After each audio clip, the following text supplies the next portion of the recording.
రైతులకు నమస్కారం అండి. గత వారం రోజుల నుండి కురుస్తున్న వర్షాల వల్ల మిర్చి రైతు చాలా వరకు నష్టపోయే అవకాశం ఉందండి. చాలామంది రైతులు నన్ను అడగడం జరిగింది, ఏ మందులు కొట్టాలి, ఈ వర్షాలకు మొక్కలు చాలా వరకు చనిపోతున్నాయి, నారు మొత్తం చనిపోతుంది, ఏం కొట్టాలి అనేది నన్ను అడిగిళ్ళు. దానికోసమని వీడియో చేయడం జరుగుతుంది.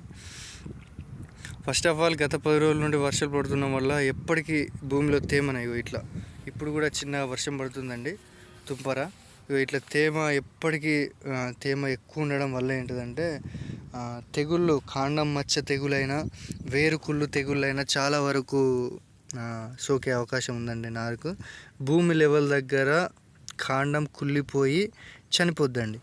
భూమి లెవెల్ దగ్గర దాన్ని కాండం మచ్చ అంటారండి. లోపల వేరు వ్యవస్థ కుళ్ళిపోయి, మన కాళ్ళు కదా ఎప్పటికీ నీళ్ళల్లో ఉంటే చెడ్డట్టు, లోపల వేరు వ్యవస్థ ఎప్పటికీ తేమలు ఉండడం వల్ల